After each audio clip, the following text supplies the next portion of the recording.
ಚೆನ್ನಾಗಿತ್ತು, ತುಂಬಾ ಚೆನ್ನಾಗಿ ಮಾಡಿದ್ವಿ. ರವಿ ಸರ್ದು ಪರಿಶ್ರಮದಲ್ಲಿ ಅಂತ ಕಾಣಿಸ್ತಿದೆ. ಥ್ಯಾಂಕ್ ಯು ಸೋ ಮಚ್ ಎಲ್ಲರಿಗೂ. ಎಲ್ಲರೂ ನೋಡಿ, ಎಲ್ಲರೂ ನಮ್ಮನ್ನು ಹೀಗೆ ಶಿವಣ್ಣನ ಎಂಟ್ರಿ ಅಂತ ಹೇಳಿದ್ರೆ ಅದೊಂಥರ ವಿಚಿತ್ರ. ಅದು ಅಂದ್ರೆ ಅನ್ಎಕ್ಸ್ಪೆಕ್ಟೆಡ್ ಯಕ್ಷಗಾನದ ಒಂದು ವೇಷ ಹಾಕೊಂಡು ಮಾಡಿದ್ದಾರೆ.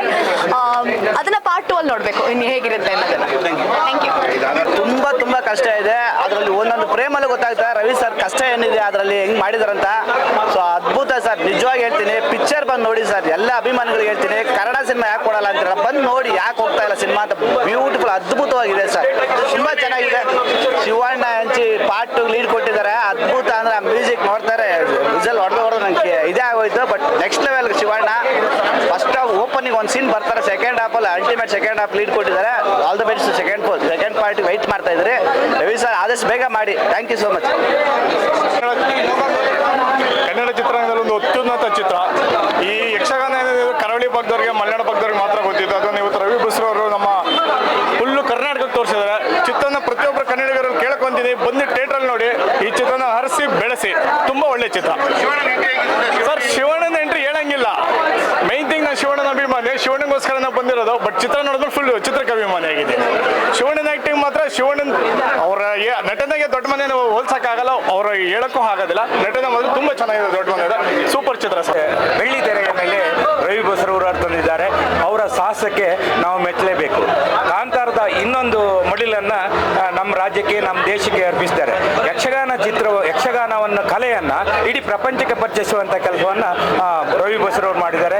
ಎಲ್ಲರ ಅಭಿನಯ ಅದು ಹೇಳಲಿಕ್ಕಾಗಲ್ಲ, ಅಷ್ಟು ಅದ್ಭುತವಾಗಿದೆ, ತುಂಬ ಚೆನ್ನಾಗಿದೆ. ತುಂಬ ಖುಷಿ ಆಗ್ತಾ ಇದೆ ಈ ಕ್ರೌಡ್ ನೋಡಿ. ನಾನು ಸಹ ಈ ಚಿತ್ರದ ಒಂದು ಭಾಗ ಆದದಕ್ಕೆ ಭಾಳ ಸಂತೋಷ ಆಗ್ತಾ ಇದೆ. ತುಂಬ ಒಂದು ಒಳ್ಳೆ ಮೆಸೇಜ್ ಇದೆ ಚಿತ್ರದಲ್ಲಿ. ಒಬ್ಬ ಭಿಕ್ಷುಕನಾಗಿದ್ದ ಒಂದು ಹುಡುಗ ಒಬ್ಬ ನಾಡಿನ ಮಹಾರಾಜ ಆಗುವಂಥ ಅವನ ಕಷ್ಟ ಕಾರ್ಪಣ್ಯಗಳನ್ನೆಲ್ಲ ದಾಟಿ ಮಹಾರಾಜನಾಗ್ತಾನೆ. ಮತ್ತು ಸಂಬಂಧಗಳು ಹೇಗೆ ಬೆಸೆಯಬೇಕನ್ನೋದಕ್ಕೆ ಚಂದ್ರಹಾಸ ಸಾಕ್ಷಿ ಆಗ್ತಾನೆ. ತನ್ನ ಜೀವನದುದ್ದಕ್ಕೂ ತನ್ನನ್ನು ಕೊಲ್ಲಲಿಕ್ಕೆ ಪ್ರಯತ್ನಪಟ್ಟಂಥ ದುಷ್ಟಬುದ್ಧಿಯ ವಿರುದ್ಧ ಎಲ್ಲಿಯೂ ಕತ್ತಿ ಎತ್ತದೆ, ಯಾವ ರಕ್ತಪಾತವನ್ನು ಮಾಡದೆ ಪ್ರೀತಿಯಿಂದಲೇ ಆ ದುಷ್ಟಬುದ್ಧಿಯ ದ್ವೇಷವನ್ನು ಗೆದ್ದಂಥ ಚಂದ್ರಹಾಸನ ಈ ಸಂದೇಶ ಮುಂದಿನ ತಲೆಮಾರಿಗೆ ತುಂಬ ಅನುಕೂಲ ಆಗ್ತದೆ ಅಂತ. ವಿಭಿನ್ನವಾದ ಪ್ರಯತ್ನ. ಎಲ್ಲಕ್ಕಿಂತ ಸಿನಿಮಾದ ಮೇಕಿಂಗ್ ತುಂಬ ಚೆನ್ನಾಗಾಗಿದೆ. ಯಕ್ಷಗಾನ ಕಲಾವಿದರಿಗೆ ಅಭಿನಯ ಮತ್ತು ಅವರ ಅಭಿವ್ಯಕ್ತಿಯನ್ನು ಅವರಿಗೆ ಹೇಳಿಕೊಡಬೇಕಾಗಿಲ್ಲ. ಪ್ರತಿಯೊಬ್ಬರು ದುಷ್ಟಬುದ್ಧಿಯಾಗಲಿ, ವೀರಚಂದ್ರಹಾಸನ ಪಾತ್ರದಲ್ಲಿ ಶಿಥಿಲ್ ಶೆಟ್ಟಿಯವರಾಗಲಿ, ಸಮರಸಿಂಹನ ಪಾತ್ರದಲ್ಲಿ ಬಹಳ ಕಡಿಮೆ ಅವಧಿಯಲ್ಲಿ ನವೀನ್ ಶೆಟ್ಟರು ಒಂದು ಒಳ್ಳೆಯ ಛಾಪನ್ನು ತೋರಿಸಿದ್ದಾರೆ. ಇದರಲ್ಲಿ ಏನಾಗಬೇಕಾಗಿದೆ ಅಂತಂದರೆ, ಈ ಸಿನಿಮಾವನ್ನು ನೋಡುವುದರಿಂದ ಮಾತ್ರ ಇದು ಅರ್ಥ ಆಗ್ತದೆ.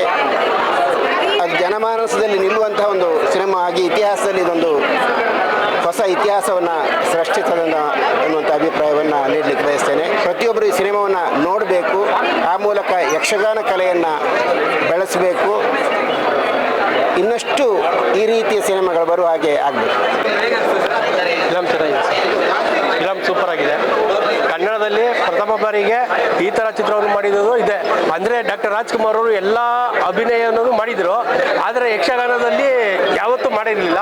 ಆ ಮುಖಾಂತರ ನಮ್ಮ ಶಿವಣ್ಣವರು ಯಕ್ಷಗಾನಕ್ಕೋಸ್ಕರ ಒಳ್ಳೆ ಅದ್ಭುತವಾದ ನಟನೆ ಮಾಡಿ ರಾಜ್ಕುಮಾರ್ಗಳಿಂದ ಒಂದು ಕೈ ಮೇಲೆ ಹೋಗಿದ್ದಾರೆ ಅನ್ನೋದರಲ್ಲಿ. ಅಂದು ಚಂದ್ರಹಾಸನ ಪಾತ್ರದಲ್ಲಿ ಮಾಡಿರುವಂಥ ನಮ್ಮ ಇವರು ಯಾರ ಹೆಸರು ಗೊತ್ತಿಲ್ಲ ಸರ್ ಸ್ವಲ್ಪ ಇದು, ಆದರೂ ಅದ್ಭುತವಾದ ನಟನೆ ಇದೆ.